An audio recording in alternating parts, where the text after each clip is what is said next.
पालकमंत्र्यांचे आकांड तांडव आणि पोलिसांची छळवणूक थांबवा. जयकुमार गोरेंचा शंभूराज देसाईंवर प्रहार. सातारा जिल्हा परिषद अध्यक्ष निवडीच्या पार्श्वभूमीवर साताऱ्यातील राजकीय वातावरण चांगलेच तापले आहे. ग्रामविकास मंत्री जयकुमार गोरे आणि सार्वजनिक बांधकाम मंत्री शिवेंद्रराजे भोसले यांनी आज घेतलेल्या पत्रकार परिषदेत पालकमंत्री शंभूराज देसाईंवर प्रश्नांची सरबत्ती करत गंभीर आरोप केले. स्वर्गीय यशवंतराव चव्हाण यांच्या जिल्ह्यात पालकमंत्र्यांनी लोकशाहीचा खून केला असून प्रशासकीय अधिकाऱ्यांना घरगड्यांसारखी वागणूक दिली जात आहे, असा घणाघात गोऱ्यांनी केला. पालकमंत्री कालपासून विनाकारण आकांड तांडव करत आहेत. मागे पुढे 5 गाड्यांचा ताफा घेऊन फिरणे आणि पोलिसांची छळवणूक करणे हे त्यांचे नित्याचे झाले आहे. चौकात पोलीस दिसला नाही तर त्याला निलंबित करण्याच्या धमक्या दिल्या जातात. साक्षात पोलीस अधीक्षकांशी बोलताना सुद्धा ते एखाद्या घरगड्याशी बोलल्यासारखे वागतात. हे अत्यंत निंदनीय आहे. जिल्हा परिषद अध्यक्षांची ही निवडणूक होती, त्यात पालकमंत्र्यांना आज जाण्याची काय गरज होती, असा सवाल गोरेंनी उपस्थित केला. जिल्हा परिषदेच्या इतिहासात आजवर कधीही अशा पद्धतीने बैठक झाली नव्हती, मग कालच ती कशी झाली, असा प्रश्नही त्यांनी प्रशासनाला विचारला. ज्या सदस्यांवर 307 सारखे गंभीर गुन्हे दाखल आहेत त्यांना पालकमंत्री स्वतः हाताला धरून आत कसे घेऊन जाऊ शकतात? हा गुन्हा कोणी दाखल केला आहे हे माध्यमांना का सांगितले गेले नाही, असा थेट सवाल त्यांनी केला. जर तुमचा तुमच्याच सदस्यांवर विश्वास नव्हता तर त्यांना 45 दिवस डांबून का ठेवले होते? गाडीतून उतरवून त्यांना जबरदस्ती हाताला धरून नेणे ही लोकशाही आहे का? शेवटी इशारा देताना ते म्हणाले, पाटण आणि वाईमध्ये काय चाललंय हे जनतेला माहीत आहे. लक्षात ठेवा, जे पेरलंय ते कधीतरी नक्कीच उगवतं, असे सडेतोड उत्तर मंत्री जयकुमार गोरे यांनी पत्रकार परिषदेत पालकमंत्री शंभूराज देसाई आणि मंत्री मकरंद पाटील यांना दिले. ते आता आम्ही कसं याला हे देणार? शिवसेनेच्या म्हणजे यांनी महेश शिंदेंनी आता काही वेळापूर्वी प्रेस जी घेतली महेश शिंदे आमदार त्यांचं म्हणणं आमचं प्रीपोल होतं तेव्हा माझी मी प्रीपोल मध्येच लढलोय भाजपबरोबर. ज्या पद्धतीनं आम्ही निवडणूक लढली त्या पद्धतीने आम्ही भाजप बरोबर राहिलो, त्यामुळे आमच्यावर कारवाई होणी का नाही हे होणे शक्य नाही. आणि एकीकडे दुसरीकडे मंत्र्यांचं सांगणं आहे, पालकमंत्र्यांचं, की ज्यांनी व्हीप बदलला आणि त्याच्या विरोधात गेले त्यांच्यावर आम्ही पक्षांतर्गत कारवाई करणार.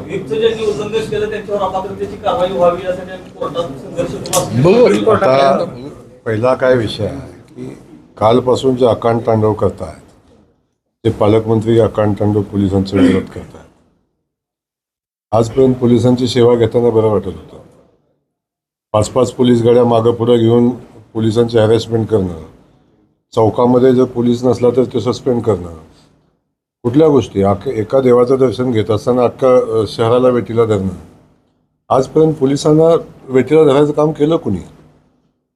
हे आपण बघितलं असेल आतापर्यंतची परिस्थिती काय आहे. जे मी SP बोलताना सुद्धा घरगडे असल्यासारखे SP बोलून आजपर्यंत तुम्ही ज्या पद्धतीचं वर्तन केलं, लांब कशाला, काल तुम्ही जिल्हा परिषदेतले सगळे CCTV काढून बघा. ज्या पद्धतीनं पालकमंत्र्याची एंट्री, काय स्टाईल, आणि त्या स्टाईलमध्ये ज्या पद्धतीनं पोलिसांच्यावर त्यांनी शिव्याचा भडीमार केला, ज्या पद्धतीनं पोलिसांना काय रे, कोण आहे रे, माज आलाय का, मस्ती आली का, बघून घेईन, काय रे, काय बघतोस, का थांबलायस, कशा बोल इथं आलाय, हे कोण बोललं काल? आणि हे तुम्हाला माहिती नाही? ज्या स्टाईलनं आपण पोलिसांशी वर्तन केलं, आणि मला एक सांगा, प्रशासनाच्या अधिकाऱ्यांशी ज्या पद्धतीचं वर्तन केलं, हे कुठल्या लोकशाहीचा संकेत? आणि हे लोकशाहीचं कोण सांगतं लोकशाहीच्या गप्पा मारतं? काल ज्या पद्धतीनं आपण ही निवडणूक होती ना, तर निवडणूक होती जिल्हा परिषदेच्या गेटच्या आत जायचं कारण काय होतं? जिल्हा परिषद सदस्याची निवडणूक होती ना, काय कारण होतं त्यांचं आत जायचं? अधिकाऱ्यांना दमबाजी करायची. आजपर्यंत जिल्हा परिषदेत कधी बैठक लागली नाही, काल कशी बैठक लागली?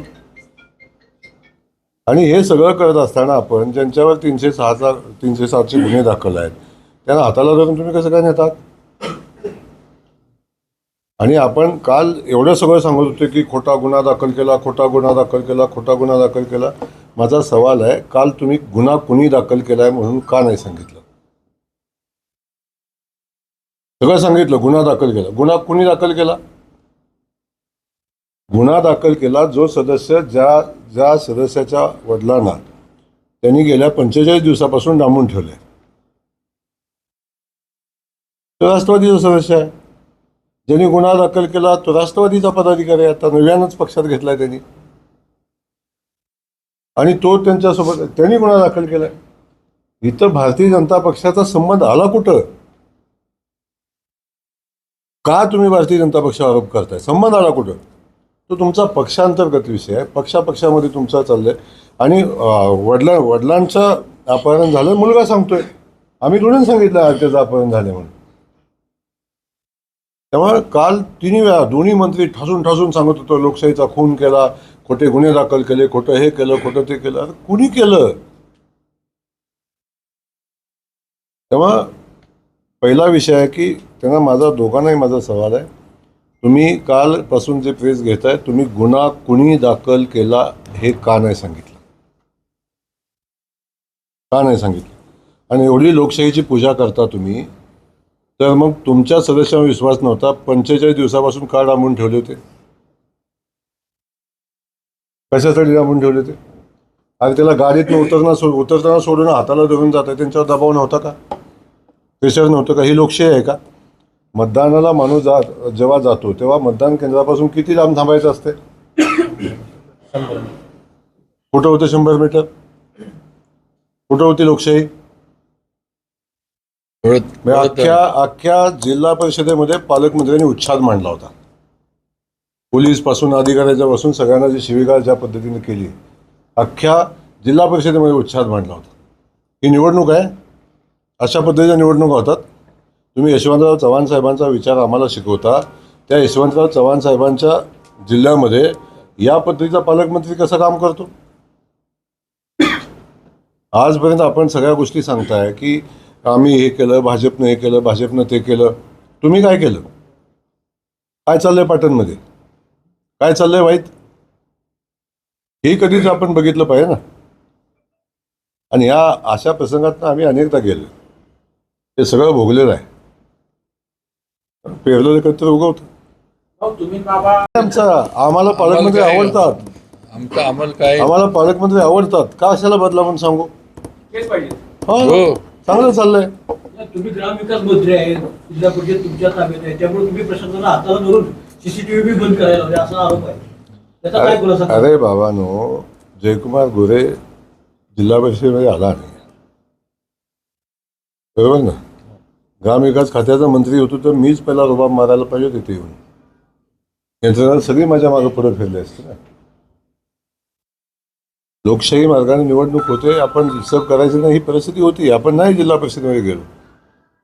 जिल्हा परिषदेचं मतदान आहे 11 वाजता, तुम्ही सीओला सांगून बैठक लावता 11 वाजता. लेखी पत्रान दिला सांगता की बैठक घ्या 11 वाजता. कशी हा बैठक होते? तर लोकशाहीची मूल्य जेव्हा तुम्ही सांगता तेव्हा लोकशाहीची मूल्य जपायची जबाबदारी आपली आहे. सातत्यानं ज्या पद्धतीचं त्यांचं काल जे सांगणं होतं, लोकशाहीचा खून झाला, गळा घोटला, हे झालं. एक विषय आहे की जर पोलिसांना त्यांनी त्यांची कारवाई करू दिली असती, जर त्या कारवाईत ते मध्ये आले नसते तर कदाचित त्या दोन्ही सदस्यांना मतदानही करता आलं असतं. जेव्हा तुम्ही राजकीय हस्तक्षेप करून त्यांच्यावर कारवाई चौकशी सुद्धा करून देणार, केस झाली का नाही झाली हे सुद्धा बघू देत नाही तुम्ही त्यांना, पोलिसांना हात लावायचा नाही आरोपीला, ही कुठली पद्धत? या छोट्या छोट्या गोष्टी होत्या. आपण त्या कारवाईत हस्तक्षेप केला नसता, कदाचित मतदान पण केलं असतं त्या सदस्यांनी. पण ज्या पद्धतीचा राजकीय हस्तक्षेप त्या ठिकाणी झाला, आणि अगदी मी म्हणतो 2 सदस्य आले आणि त्यांनी मतदान केलं, तरी काय जिंकत होते का ते? 33 मत झालं. आम्हाला 33 मतं पडली होती, 2 प्लस करा, 30 आणि 2 32 झाली, तरी काय जिंकत होते का ते? अरे लोकशाहीनं कामेशला लोकशाहीनं जो अधिकार दिलाय ते कामेशनं केलं.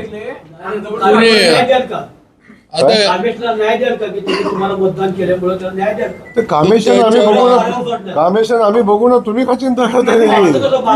आता पहिला विषय आहे की आता मला काय कळलं ना बाबा, कालपासून हेच चाललंय की भाजपनं काय करावं. आता भाजपनं काय करावं भाजप ठरवेल ना, आम्हाला ठरवू दे ना पक्ष म्हणून आमचं, आम्हाला काय ठरवलं. भाऊ म्हणले तसे अजितराव, एक तर हा कुणावर अन्याय होणार नाही ही तर जबाबदारी आमची सर्वांच्याच बाबतीत आहे, आणि 100% आम्ही कुणावर अन्याय होऊन देणार नाही.